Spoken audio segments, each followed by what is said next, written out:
जब बर में द्वार को पार करके सचखंड सतलोक में प्रवेश किया, आदरणीय गरीबदास साहिब जी के शरीर का नूर 16 सूर्य जितना प्रकाशमय हो गया। और क्या देखा, वो जिंदा महात्मा के रूप में परमात्मा जा रहे थे। उस परमेश्वर ने अपने रूप को, अपने तेज को छुपाया हुआ था, और दूसरे रूप में वो वही कबीर परमात्मा अपने अन्य रूप में एक बहुत बड़े सिंहासन पर तख्त ये अपना लकड़ी का नहीं, तख्त होता है, जैसे राजा लोगों की राजगद्दी को तख्त बोला करते थे कि फलाना राजा इतने सन में तख्त पर विराजा था, तख्त पर बैठा था, यानी गद्दी पर बैठा था, कंट्रोलर की सीट पर समझ लो तख्त। तो वहाँ परमात्मा विराजमान दूसरे रूप में सिंहासन के ऊपर, बहुत सुंदर सिंहासन, और जिंदा महात्मा के रूप में कबीर जी, कबीर परमेश्वर जी नीचे से गए थे, गरीबदास साहिब जी उनके साथ थे। वहाँ एक चंवर रखा था, जिंदा महात्मा के रूप में परमेश्वर कबीर देव जी, कबीर साहिब जी अपने ही दूसरे रूप पर चंवर करने लगे, जो सिंहासन पर विराजमान था, जैसे एक सेवक करता है अपने गुरुदेव के ऊपर चंवर करता है श्रद्धा के साथ। गरीबदास जी ने सोचा कि भी भगवान तो ये है जो तख्त पर विराजमान है, गद्दी पर बैठा है। उस परमात्मा के एक रोमकूप में करोड़ सूर्य मिला दे, करोड़ चंद्रमा, इतना नूर था एक रोम का। एक रोमकूप कहो चाहे एक बाल कहो, रोमकूप समझो। रोमकूप का अर्थ है जो रोम का छिद्र, बाल का छिद्र। अब गरीबदास जी ये सोचने लगे कि ये है भगवान, और बाबा जी यहाँ का नौकर ना करे इनका, जो जिंदा महात्मा के रूप में भगवान गए थे नीचे से ऊपर। उसी समय वो तेजो में शरीर खड़ा हुआ, तेजो में शरीर वाले प्रभु खड़े हुए, और जिंदा महात्मा का रूप उस पर विराजमान हुआ अनंत ब्रह्मांड के कंट्रोलर के सिंहासन पर। और वो तेजो में शरीर स्टोर करने लगा बाबा जी वाले रूप पर, नौकर की तरह, सेवक की तरह। अब गरीबदास जी कभी उधर देख रहे हैं बालक, कभी इधर देख रहे हैं, सोच रहे हैं ये क्या कारण है कि इस बाबा जी के ऊपर और ये भगवान चंवर कर रहे हैं।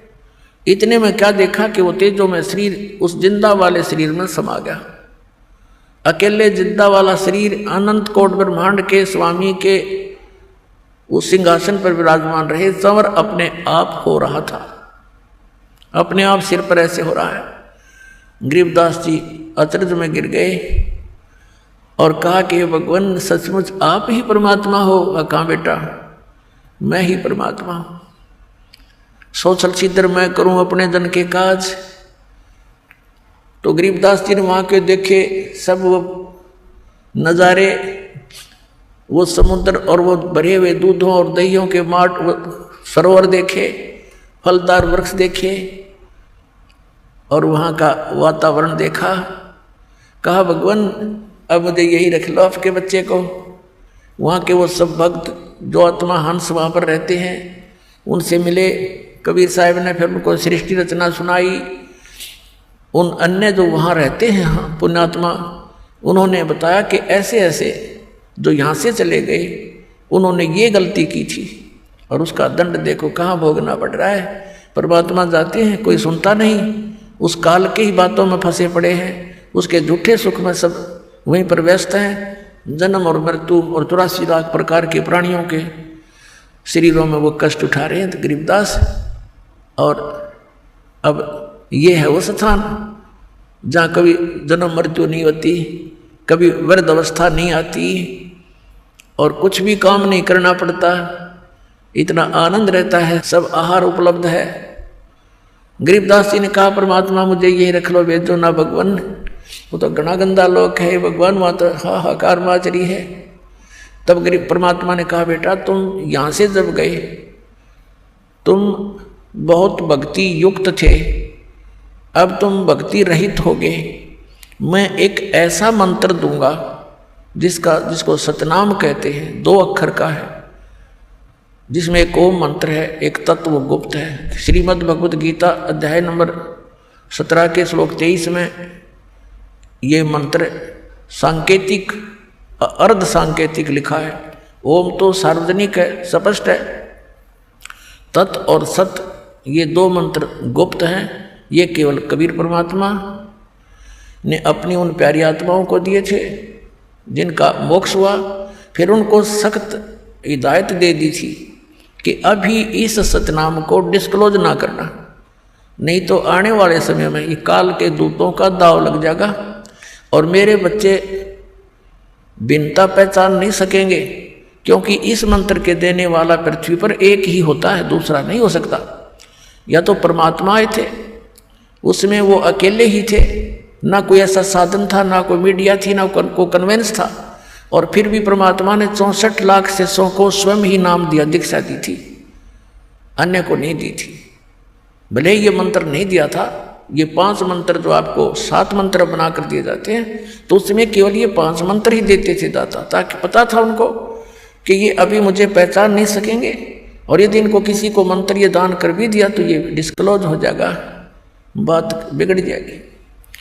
इस दृष्टिकोण से उन गरीबदास साहिब जी से कहा कि आप ये नाम जाप करना, क्योंकि आप पक्के भक्त हो, आपके अंदर श्रद्धा पूरी होगी, आपने स्थान देख लिया, और उस स्थान को देखने के बाद फिर यहाँ रुचि स्वप्न में नहीं हो सकती। इस बात से गरीबदास साहिब जी संतुष्ट हुए कि जो आज्ञा प्रभु आपकी, और कहा यह अभी बताना नहीं। परमात्मा ने अपना सारा ज्ञान उसके अंदर फीड कर दिया गरीबदास साहिब जी की आत्मा में, जैसे कंप्यूटर से दूसरे कंप्यूटर में बहुत बड़ी ये सत्संग की वीडियो तो कोई घंटों की फैक्स कर दी जाती है और उसमें भी सेव रह जाती है। ऐसे परमात्मा ने वो ज्ञान, तत्व ज्ञान, जो कबीर पंथ में घुसे हुए कबीर पंथी नकली संतों ने, काल के दूतों ने कुछ खराब शराब कर दी थी, सच्चिदानंद घन ब्रह्म की वाणी, कबीर वाणी अपने हिसाब से उनके अनर्थ कर डाले थे। उसकी पूर्ति के लिए आदरणीय गरीबदास साहिब जी के अंदर वो पुनः ज्ञान उसके अंदर फीड किया था और फिर उसको सार्वजनिक करवाया था। अपने आत्माओं, गरीबदास साहिब जी की वाणी में परमात्मा ने ऐसा मिश्रण करवा दिया कि न तो गरीबदास के पंथ के समझ सके उसको, और उस मिश्रण के बिना वो वाणी सुरक्षित नहीं रह सके थी। कहीं पर तो गरीबदास जी ने राम और कृष्ण की महिमा सुना दी ताकि ये भोली आत्मा राम और कृष्ण पर आरूढ़ हैं, इसी आधार से इस वाणी को सुरक्षित रखें। यदि ये एकली कुनीन डाल देते तो कोई नहीं ग्रहण करता। तो जिस कारण से गरीबदास पंथ के पंथियों ने गरीबदास साहिब जी को विष्णु जी का अवतार मान लिया, उस ज्ञान को ना समझकर उनकी वाणी से अपरिचित जितने भी गरीबदास जी के जो संत बने हुए हैं या उनके पंथी हैं, अनुयायी हैं, गरीबदास जी कहलाते हैं, एक मेरे पूज्य गुरुदेव जी को छोड़कर उस पूरे गरीबदास पंथ में किसी के पास ये मार्ग नहीं। और ये परमात्मा ने एक सुनियोजित तरीके से यहाँ तक पहुँचाया। हमारे जो गरीबदास जी के बाद सीधे जो शिष्य बने उनके शीतलदास जी थे, गाँव बराना के अंदर उनका आज भी आश्रम है छोटा सा। उनको गरीबदास जी ने विशेष हिदायत दे दी थी कि ये मंत्र तू जाप कर, केवल एक सुयोग्य शिष्य जिसको मैं संकेत दूंगा उसको बताना। तो गरीबदास जी ने स्वप्न में उनको संकेत दिया और दूसरा उनका जो शिष्य अधिकारी था उसको बताया कि इसको देना और उसको यही बोल देना कि और किसी को नहीं बताएगा। ऐसे ही चलते चलते मेरे पूज्य गुरुदेव जी के पास ये केवल इस गरीबदास पंथ से एक ही कड़ी आई है, ये सत्कर मान लेना। और उन्होंने इस दास को फिर ये भेद दिया, ये ज्ञान दिया। मेरे पूज्य गुरुदेव जी के बहुत से शिष्य थे, कुछ साधु भी बने हुए थे, लाल कपड़े रंग कर भी रहते थे। उनको भी आदेश नहीं दिया नाम देने का, केवल इस दास को, दास तो एक सर्विस करता था। यही था मैं इस हरियाणा के अंदर, इस नहर महकमे के अंदर। और जब दास की पता नहीं उन्होंने क्या देखा इस दास के अंदर, स्पेशल मुझे कहा था कि ये नाम तू दिया करेगा, सत्संग कर और अकेला मत समझना, परमात्मा तेरे साथ रहेंगे और विश्व में तेरे समान पृथ्वी पर कोई संत नहीं होगा। उसमें मेरे पूज्य गुरुदेव जी की आयु लगभग 105 वर्ष की थी और कहते हैं साध वचन पलटे नहीं, चाहे पलट जावा ब्रह्मांड। तो पुण्यात्माओं, ऐसे इस अनमोल ज्ञान को सुरक्षित रखा गया था। तो गरीबदास साहब जी को कहा था, बेटा आप जाइए और प्रचार कीजिए मेरी वाणी का और ऐसे इसको गुप्त रखना, तो स्वयं जाप करना इस मंत्र का, अन्य किसी को। उस कबीर परमात्मा ने भी यही कहा था कि एक सुयोग्य से तुझे संकेत करूंगा, उसी को देना। तो ऐसे संकेत होते होते ये मेरे पूज्य गुरुदेव जी तक पहुंचा, उससे इस दास को प्राप्त हुआ। और सन 1997 में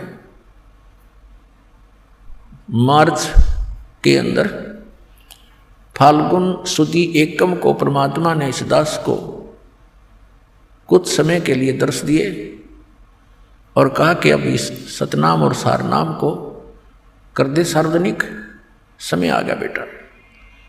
सुना तो